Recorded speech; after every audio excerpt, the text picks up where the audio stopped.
Hello friends, तो आज हम इस टॉपिक में देखने वाले हैं सेरीकल्चर। आपने रेशम का कपड़ा तो सुना होगा, ठीक है। सिल्क की साड़ी, जैसे रेशम की साड़ी हमने देखी है, रेशम के कपड़े होते हैं। तो रेशम मतलब ये क्या होता है, ये धागे कौन से होते हैं, रेशम के जो तार होते हैं या तो धागे होते हैं, थ्रेड होते हैं, वो क्या होते हैं, आज हम उसके बारे में डिस्कस करने वाले हैं, ठीक है। तो बायोलॉजी में एक ऐसा हम टॉपिक देखते हैं जिससे सेरीकल्चर कहा जाता है, और उसके बारे में आज डिस्कस करने वाले हैं। चलिए स्टार्ट करते हैं।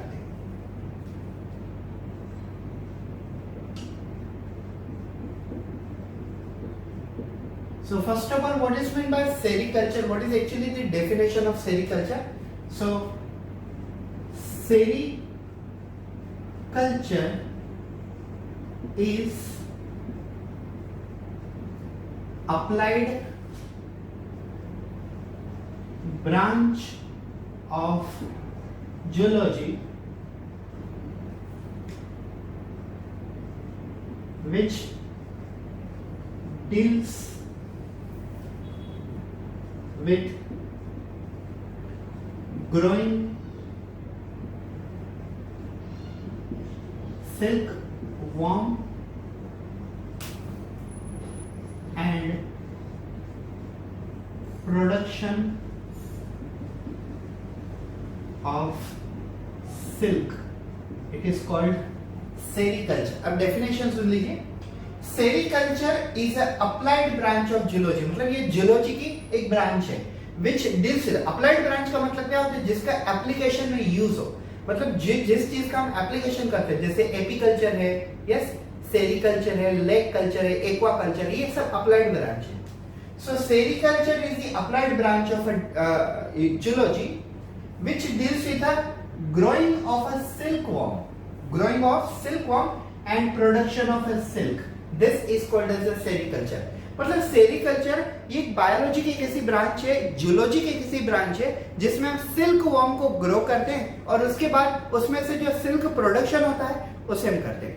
सो सिल्क प्रोडक्शन और सिल्क वॉर्म को ग्रो करना, इस ब्रांच को हम कहते हैं सेरीकल्चर। फिर से एक बार, sericulture is nothing but the applied branch of a zoology which deal with the study of growing silkworm and production of silk. This is called sericulture. अब sericulture के बारे में अगर हम देखें तो पूरी दुनिया में जितना भी सिल्क प्रोडक्शन होता है वो नियर अबाउट 80 to 90% इंडिया में ही होता है। पूरी दुनिया में जितना भी सिल्क होता है उसमें से 80 to 90% इंडिया में ही प्रोड्यूस होता है। और इंडिया में भी अगर हम कहें तो जो तमिलनाडु साइड एरिया है, चेन्नई साइड, तमिलनाडु साइड, वहां पे सिल्क प्रोडक्शन काफी ज्यादा होती है। In the complete world maximum production of a silk around 85 to 90% takes place in India and famous state that is Tamil Nadu for the production of a silk. Compared to the other business, or you can say like other business, silk production also required a perfect, you can say, management. जैसे हम दूसरे कोई business करते हैं, जैसे earthworm farming करते हैं या तो अर्थवॉर्म का ही बिजनेस करते हैं। अर्थवॉर्म का बिजनेस इन द सेंस लोग क्या करते हैं, अर्थवॉर्म को कलेक्ट करते हैं और उनको सॉइल में डालते हैं, उसके बाद फर्टिलाइजर बनाते हैं, तो फर्टिलाइजर का भी बिजनेस करते हैं। Same way like a other business, sericulture also need a proper management in the business. Like a minor ignorance or a very small ignorance can spoil the complete business. I would like to tell you, in a sericulture there is no requirement of a big, you can say, industry. There is a big, you can say, houses. Nothing is like that. Sericulture can be done in a very small investment also and in a very small space also. Like अगर हम discuss करें तो एक छोटे से table के ऊपर या तो एक छोटे से कमरे के अंदर, एक छोटे से रूम के अंदर भी हम सेरीकल्चर प्रोडक्शन मतलब सिल्क प्रोडक्शन स्टार्ट कर सकते हैं। Yes, I would like to tell you which is the best quality of silk. So best quality of silk is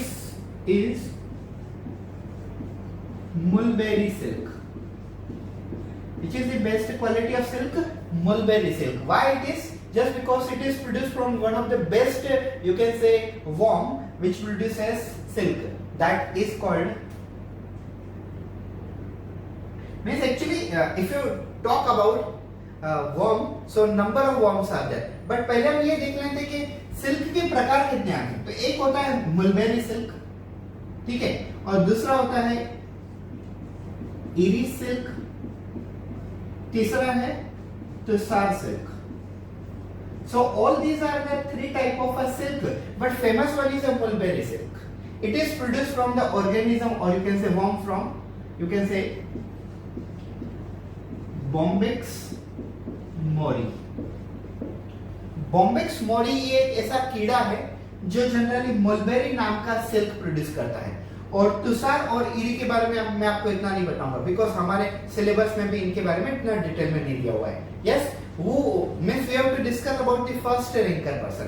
तो दुनिया में सबसे ज्यादा अगर फेमस कोई सिल्क होगा, सिल्क का थ्रेड होगा, तो वो होता है मलबेरी सिल्क, और सबसे कॉस्टली भी मलबेरी सिल्क ही है. I would like to tell you the quality of a silk is actually depend on Bombyx mori, but it is more depend on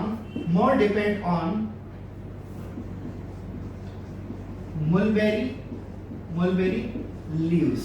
Yes, mulberry leaves के ऊपर general ये depend करता है. अब ये mulberry leaves क्या है? mulberry नाम के प्लांट होते हैं और उनके जो पत्ते होते हैं mulberry leaves, उन पत्तों के ऊपर डायरेक्टली ये worms को छोड़ दिया जाता है. अब मैं आपको अगर ये मैं बेसिकली आपको व्हाइट बोर्ड पे पढ़ा रहा हूँ, ये जैसे मेरा व्हाइट बोर्ड पे पढ़ाना कंप्लीट हो जाता है, मैं आपको कुछ फोटोग्राफ से एंड इस वीडियो के एंड में क्लिप ऐड करता हूँ, उसमें आपको एक पूरा सिनेरियो दिखा दूंगा. आप भी कहोगे कि यार कितना मतलब जबरदस्त बिजनेस है.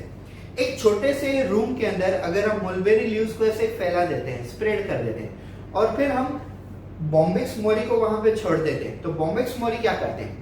Bombyx mori उस लीव को खाते हैं, लीव्स को खाते हैं और अपनी बॉडी का वेस्ट प्रोड्यूस करते हैं, और उस वेस्ट में से थ्रेड बनता है. वो थ्रेड को पहले थ्रेड से पहले ककून बनता है. अभी ककून में कैसे समझाऊं, जैसे कॉटन का बॉल कैसे ना होता है, सेम वे सिल्क के थ्रेड से एक बॉल जैसा स्ट्रक्चर बनता है, जिसे हम कहते हैं ककून. और वो ककून को फैला के स्ट्रेच कर करके एक लंबा सा थ्रेड बनाया जाता है, जिसे हम कहते हैं सिल्क थ्रेड, और उस थ्रेड को मार्केट में सेल आउट किया जाता है. अब उस थ्रेड से कोई भी कपड़ा बन सकता है, सिल्क की साड़ी भी बन सकती है, वो डिपेंड करता है वो इंडस्ट्रियलाइजेशन वो कैसा करना चाहते हैं. But famous silk is mulberry silk, then eri and tussar silk. But famous silk is produced by which worm? Bombyx mori worm. And Bombyx mori worm produces the best quality of a silk just because it feed on the best quality of a leaf, that is called as a mulberry leaves. तो mulberry leaves को ये खाते हैं Bombyx mori और अपने अंदर का जो प्रोडक्ट है वो प्रोडक्ट प्रोड्यूस करते हैं, that is called as a silk. अब एक चीज, ये जो Bombyx mori है, इनको वायरल, बैक्टीरियल और प्रोटोजोल, ये तीनों की तीनों डिसीजेस होती हैं, लेकिन मेन इनको जो प्रॉब्लम है वो है फ्रॉम दी बर्ड्स. अब बर्ड्स का इनसे क्या प्रॉब्लम है? देखिए, मान लो अगर आपने कोई ओपन प्लेस में, घर के आंगन में मलबेरी लीव्स को स्प्रेड करके रखा है, और उसके ऊपर आपने मलबेरी वर्म्स मतलब Bombyx mori वर्म छोड़ दिए, तो जो बर्ड्स होते हैं ना, birds general specially crow birds ऊपर से आते हैं और डायरेक्टली वो वर्म्स को उठा ले जाते हैं और डायरेक्टली खा जाते हैं. तो इससे क्या होता है, जो वर्म्स होते हैं उनकी क्वांटिटी काफी कम हो जाती है. मतलब वर्म्स, बैक्टीरियल, प्रोटोजोल, फंगल, ये जो इन्फेक्शन है इनको तो टॉलरेट कर भी लेते हैं, लेकिन बर्ड्स डायरेक्टली इनको खा जाते हैं. तो इसके लिए दूसरी टेक्निक है, मतलब उसका एक सॉल्यूशन है इस प्रॉब्लम का. वो सॉल्यूशन है केजिंग. अब केजिंग का मतलब क्या होता है? इतने छोटे छोटे ना कैप, जैसे हम कैप कैसे पहनते हैं, इतने छोटे छोटे कैप जैसा स्ट्रक्चर होता है, वो वर्म्स के ऊपर है ना ऐसे चढ़ा दिया जाता है, मतलब वर्म्स को पूरा ऊपर से कवर कर दिया जाता है, ताकि बर्ड्स को वर्म दिखते ही नहीं. अगर बर्ड्स को वर्म दिखेंगे ही नहीं तो ऑब्वियसली क्या हो जाएगा? ऑब्वियसली वो Bombyx वर्म्स को खाएंगे ही नहीं. मेरे हिसाब से और एक भी सॉल्यूशन हम कर सकते थे, मतलब ऐसा और भी सॉल्यूशन हो सकता है, कीमोफ्लाज. कीमोफ्लाज का मतलब क्या होता है? यू नो कीमोफ्लाज मतलब मिमिक्री करना. अब अगर वो ग्रीन लीव्स, मलबेरी लीव्स के ऊपर अगर वो फीडिंग कर रहे हैं, अगर उनकी केजिंग डायरेक्टली ग्रीन कलर का हो, या तो ग्रीन कलर का ऊपर से कुछ एरिया, एक प्लास्टिक जैसा भी मटेरियल अगर जो उनके ऊपर फिट भी कर दिया गया तो वो भी क्या केजिंग जैसे लग जाएगा, और ग्रीन कलर में के लीफ में ये जो मॉम्स है वो डायरेक्टली मर्ज हो जाएंगे, और बेसिकली कोई भी बर्ड्स उनको रिकॉग्नाइज नहीं कर पाएगा, तो उनकी डेथ भी नहीं होगी, ना ही उनको खा जाएंगे। तो इस प्रकार से बेसिकली बॉम्बे सोरी को केजिंग करके प्रोटेक्ट किया जा सकता है।